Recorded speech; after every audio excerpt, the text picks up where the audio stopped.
Merci. Je fais un service. Je vais dans le bar. Je vais un message. Je vais faire un Sabino. Pour les clients, je fais un service partout. Je vais faire un d'abord un bote à Mingi. Et puis la confiance au PS toujours. Nous toujours à la Simalabino. Message Nazari n'a pas na 36. Conteneur est déjà à niveau Matadi. Toujours bon déjà à douane. Sauf que parce que vendredi, ils ont férié. Ceux qui ont férié, conteneur est comme au vendredi.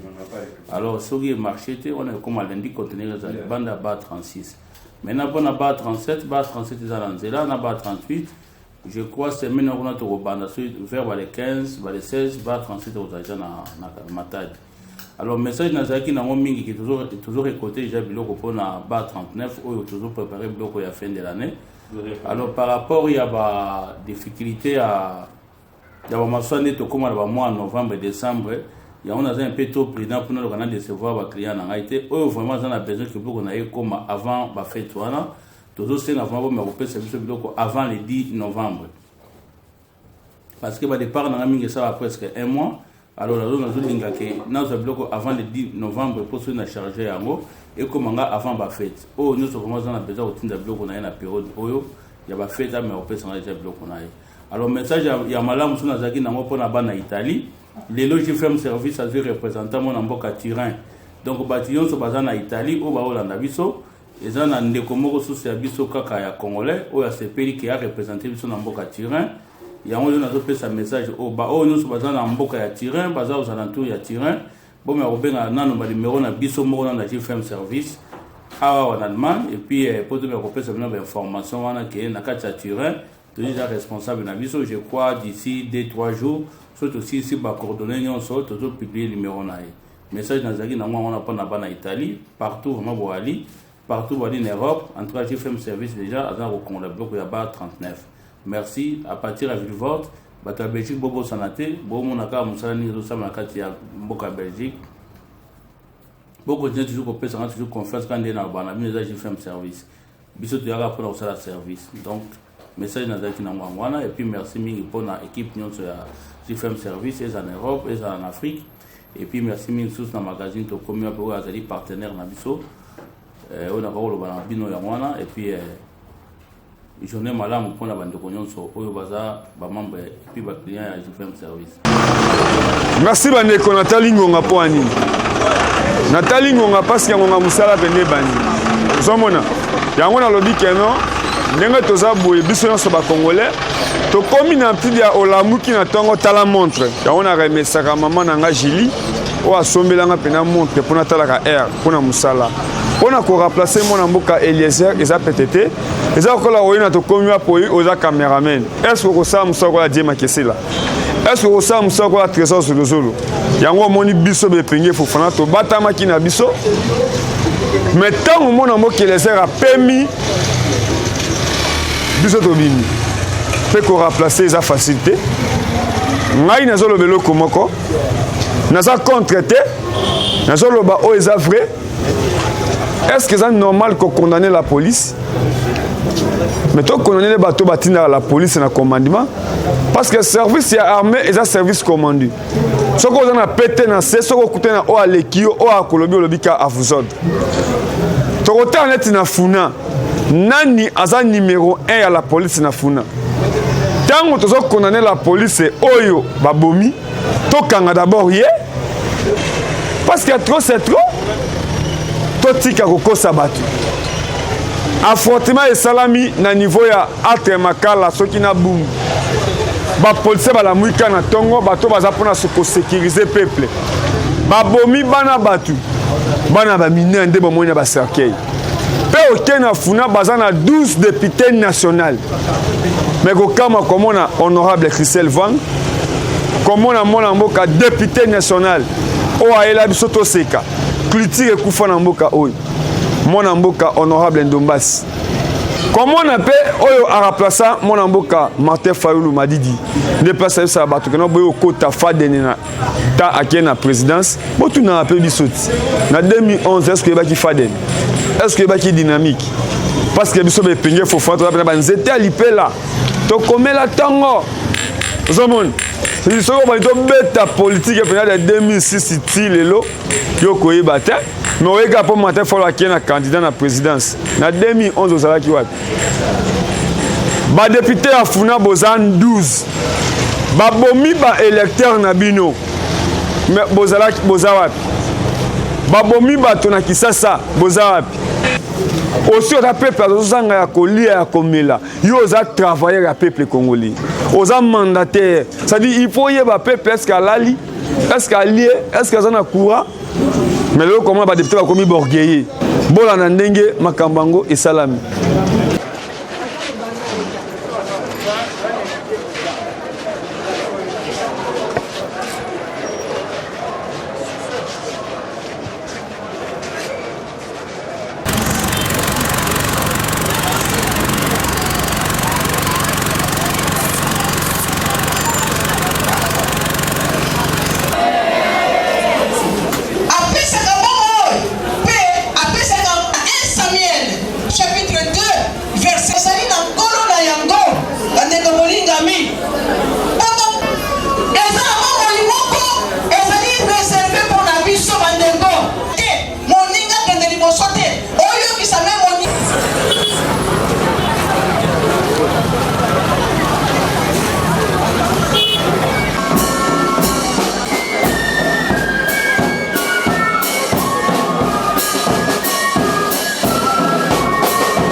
Mais aussi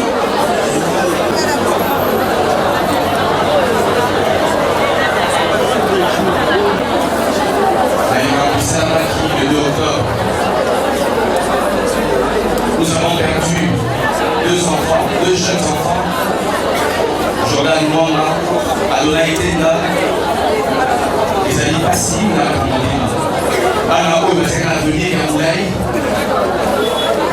Après, place à la lobby, la ministre, la députée de Konamaï, la présidente de la République, et l'Oyo, pour sauver la police,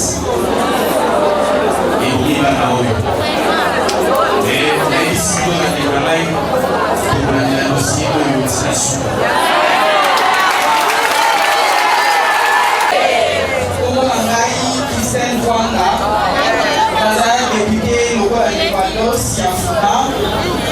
Et nous, on va attendre la salle, Nathalie, Nathalie, Namoni, salle, et là, on a la maman.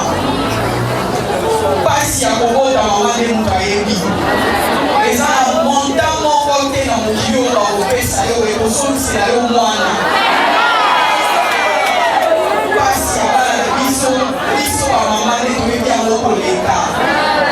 Mais là, on va maquiller, on sauter, tangaka. Les policiers na biso bato aussi baminduki bazosala ba erreur ebele bazomona population mingi meneka na lobi makila mosusu etangi yango nekela kodefendre baninga makila bana na biso ekodefendre baninga omona lobi tokokoma yango ntina suka effectivement tokokoma yango ntina suka lelo jour ya matanga soki bato wana bazokamba likolo soki bazalaki na bomoto bange batina bato awa me tomoni bango te likelo bake bazozwa biso pamba elokwa bango bazozwa biso pamba biso tolakisa bango ke likolo ya mibongo moto azalaka te ozala nani ozala nani okosamba ozala nani justice ya nzambe ekokanga yo.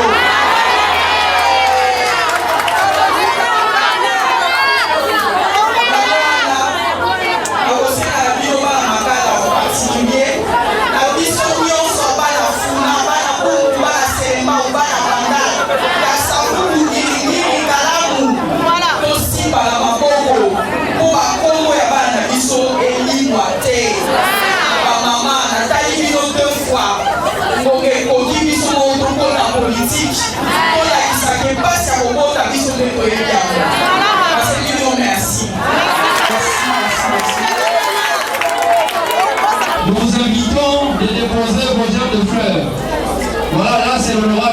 Lovasi qui avance pour déposer ce genre de fleurs. Il y a Azali honorable, Azali la famille Mokotel. Il y a moi à déposer la gère de fleurs, mais il va aller pour la balle de la mission.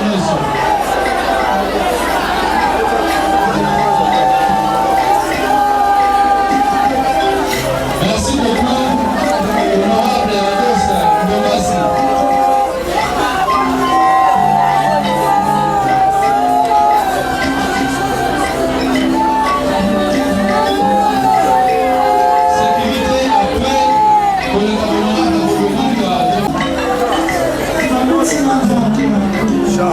S'il vous plaît.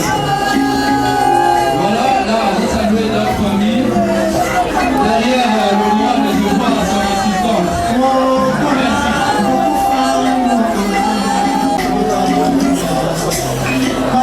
Merci. Nous allons maintenant inviter mon grand-père à le Benabi Sokoti dans la Parlement Founan, honorable Sigo Yabamama, honorable Christelle Rwanda. Nous vous invitons, voilà, de Yepé Lokola, Azali, à famille Mawate, à Kotika, bouquet de fleurs d'ailleurs, là-bas, on a mis son balai. Voilà, là, c'est l'honorable Christelle Rwanda, et il a mis son Founa. Yepé Azor, Rwanda, il a déposé ce genre de fleurs, là, il a mis son Bana. Voilà, merci. Voilà, déposer le bouquet de fleurs de fleurs, pour la cérémonie, pour la beauté, pour la maman, pour la rendre hommage devant la mission. Là, je salue la famille, devant la mission, la famille, la deuxième famille, pour la famille de la zone de voilà, voilà, tel Rwanda, député de la mission nationale d'Afuna. Merci beaucoup. Ici, il y a l'immoso, merci. Na etumbo bobundi makasi pona zela elengesa kama maboko. Kolobimoye. Misala mingi ebami Adonai. Tobani dépôt des arbres de fleurs na biso na bino. Tobengi et fait voilà. Famille Vunzia va redéposer germe de fleurs.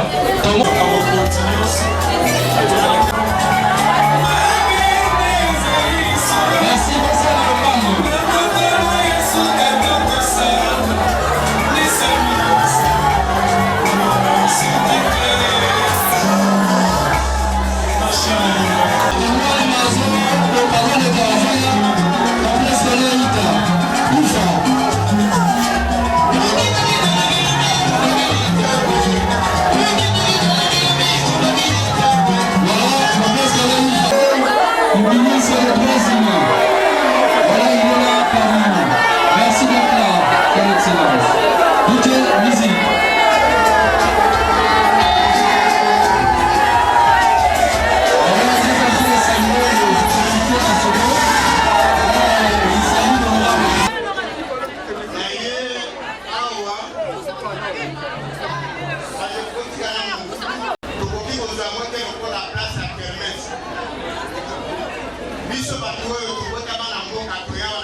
Depuis Mkolo Nayoka, Kebana Mibale Bakufaki à Donai na Jordan, Tukendate Kuna na Komina Makala, na honorable Ado Sazawa, Eli Afuna, parce que Yem Mugabenga Kanai, na Tukra Yebakate, Bakonze Belete Bayebate Soli Mutu, Assassin Pizan Miso et honorable Ados, Zama pas Mora honorable.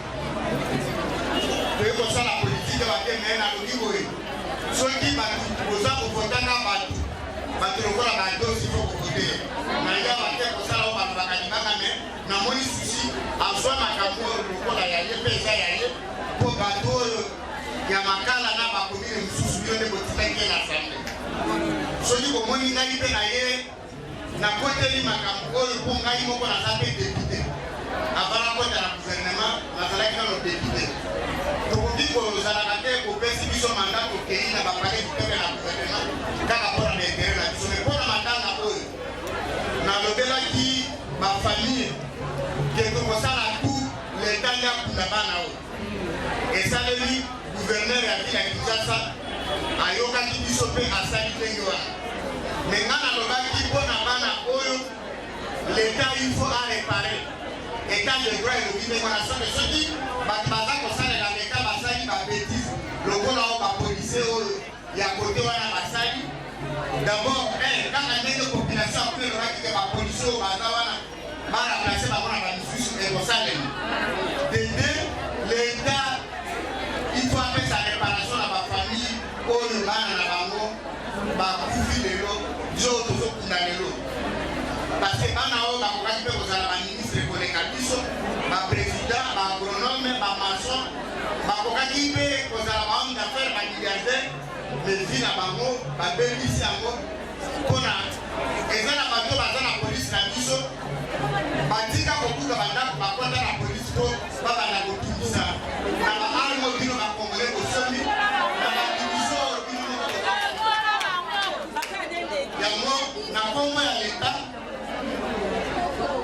ngai nasengi pardon encore une fois nasengaka pardon mokolosokineki kuna babilo bakoyekoki kokontinue na démocratie te mpe na suka kaka ndenge na ye wana mwa retard mpo nazalaki na procès ya médecin babomaki pene ya RTNC procès oyo etali bana oyo ngai naza kopromettre bafamille na kolandela procès oyo te na suka bapolisier na te bakokangema kokangema oyo ke bakondane mpona ndito te tozoloba bakanga na mone baza nano kondane te ifo bazala kondane na suki wana bapapa bamama tosala mokulu te tokunda bana oyo na dimide soki moninga wanyati okotomoka te obakaka pardon oyo mpe onyaki moninga osengi pardon zamba pamola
mais cette question est vraiment question centrale et sur l'Assemblée nationale pour interpeller le ministre intérieur pour expliquer comment se fait-il policier pour ma population azoyo kata sonité azosala ngona mutema na mokipa et ça peut pas policier karaté nous qui la semaine passée nous autres péka ya colonel mo ya affaire ici il pas pour moi qui dans plein embouteillage à Monica wewa na Kianza à Monica wewa moni mo eta zu ya petit masasi wewa kufisu donc ils ont ma question pour essayer de biso pour la biso mo ka na population moi no moni et puis maka les a pas pour bafutanga na motema moko emususu baparent donai bafutanga lemususu bandeko donai bafutanga nakoka kofanda indifférent ya jordan nakoka kofanda indifférent te ya mwana na ekile biso mpona olandela masolo wana kotomonaka soki bandiko esunga nango mpe na nzela te tu oyo ekosuka te parce que ata na ka oyo toza nango ya age ya vijana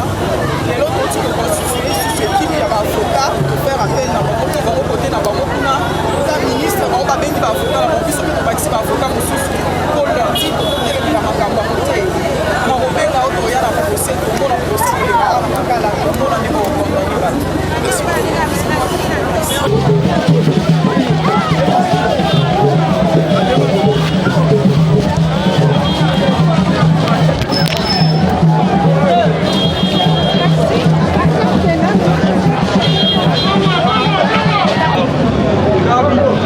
Soki na yaki honorable Ados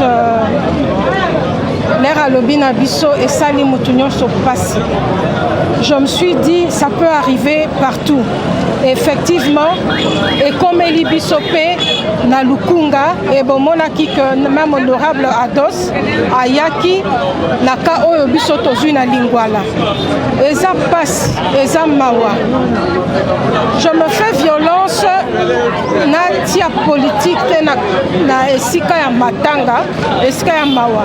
Ce que je peux dire, parents nyonso azelaka mwana aya kokunda ye, mais lelo tomoni pasi ya bamama oyo bapapa oyo ke bango bakomi kokunda bana na likambo likututina te eza pasi. Biso en tant que baélu du peuple, on est interpellé mpona oyo etali fonctionnement ya police na biso. On est interpellé surtout na ndenge toza na session budgétaire totala est-ce que fonctionnement ya police ezali, est-ce que ces gens sont formés comme il faut? Apparemment non. Qu'est-ce qui fait que tozalaka na baka ya babomaki banoyo esuki wana te mosusu bakufi lisusu oyo wewo babomaki le médecin est mort baka wana ezo se répété. C'est dû à quoi? Nakanisi ezali na biso tolinga tointerpele bato oyo bazali en charge ya oyo etali sécurité ya bacongolais, sécurité dans la ville, sécurité des biens, mpona to se rassurer que makambo esalama lisusu.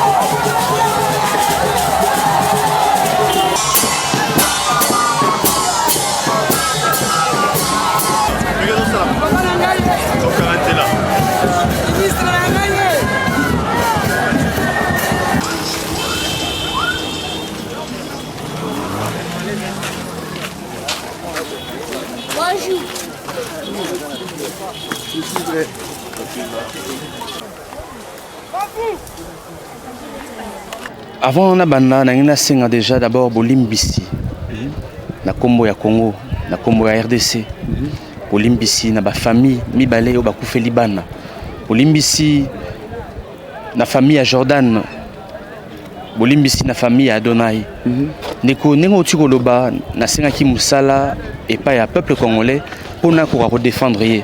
Je l'avais clairement dit dans la campagne nangai que je défendrai le peuple. Na rosala tout aujourd'hui que les conditions des Congolais soient améliorées. Ils allaient combattre na katia politique. Mutna mutu azana façon na ya remonter la makambo. Moi j'ai un objectif, travailler pour le peuple, défendre le peuple congolais. Depuis le 2 octobre, tant que toka likambo et ko ilakibana oyo patrouille mibale ya ba policier ba bundi bazoki siba na 7 ba bombi bana mibale. Tant on a ki likambo oyo na ba ki fona na la nelanti na suka. Na monaki ba konzi, ba gouverneur, ba ministre, na singayi ba que l'état congolais est kunabana oyo. Gouvernement provincial et pesa kimbongo. To kondi bana oyo, mais to continuer ko défendre ka ya bana oyo ti na suka. Premièrement, il faudrait impérativement que l'état congolais a dédommagé ba famille wana. Deuxièmement, il faut que audience moko foraine et salamana makala et sika bana wana bazwa ki masasi, il faut audience foraine et salamana et salamana toyeba et tumbu nini bakopesa na ba policier wana. Donc ndeko fana tokolandela likambo oyo tina suka eza likambo pasi makasi. Jordan azalaki na âge, Jordan azalaki na 14 ans. Adonai azalaki na âge, Adonai azalaki na 17 ans. Mais bano bako ça peut ministre, bako ça bourgmestre, bako ça ba gouverneur, bako ça ba président. Buzoba ya ba policier et bomisi bana oyo mibale. Naza vraiment choqué, j'ai très mal au cœur. Yango monipe na bengisa ki lelo yo. ministre des droits humains zala ayaki pour rendre un peu hommage na bana oyo boyoki maloba na ye akolanda dossier oyo pour que ba famille ezala dédommagée. Nabengisi ba honorable Christelle Vwanga, nabengisi honorable Charlotte Masiala au baiki sur place ezana bango tokolanela ba dossier wana tina suka. Mais autre chose au niveau du parlement ningi to bisaki vice-premier ministre nan Neko Elezer tozala ki dernièrement ozala ki pe wana to bisi vice-premier ministre boye Kalachnikov ezali arme de guerre, ezali arme d'assaut. Bakoki kopesa policier te Kalachnikov. Non! Le policier au Congo azali trop armé. Namambuka mususu policier za na ngondo. To azala moi revolver. Mais comment est-ce que je peux sa policier arme de guerre atambola nango? Est-ce que na Kinshasa to na guerre? Non ba masa c'est pe ba ibakati. Tala na makambo. Est-ce que na Kinshasa to na guerre? Donc eloko to sala ya mbalo na rata Assemblée nationale, il faut une loi balongo la minduki oyo ezali bien sûr na ba policier ba arme de guerre wana.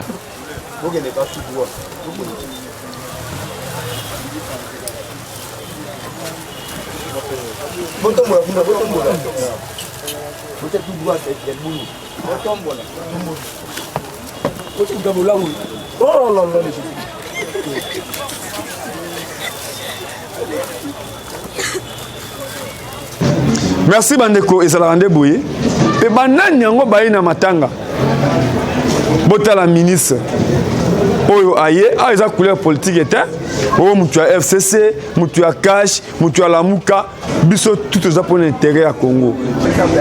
Merci bandeko a ande penza na lolendo to lembi ba déclaration sur la police général Silvano Kasongo olobaka kati mais ça le matin Oza général ya ville à Kinshasa mais Denis Makambo ministre provincial aye atie penda ba policier l'hôpital yo yebité oye po babomi yo lobiti est-ce que ko salem olobi nini policier atambwa na munduki te ozotambwa na Kinshasa si 24 communes à Kinshasa minduki etambola te na Masasi oza numéro 1 à gouvernement premier ministre ezo simba te bazo boma bato ozo lobelo côté parce que na FCC Joseph Kabila sala boutique te mais yako kamwa abongisaka kinga kati matiki ba congolais na nzala na nyoso yango na kosenga na bato nyoso ngai na lobby merci.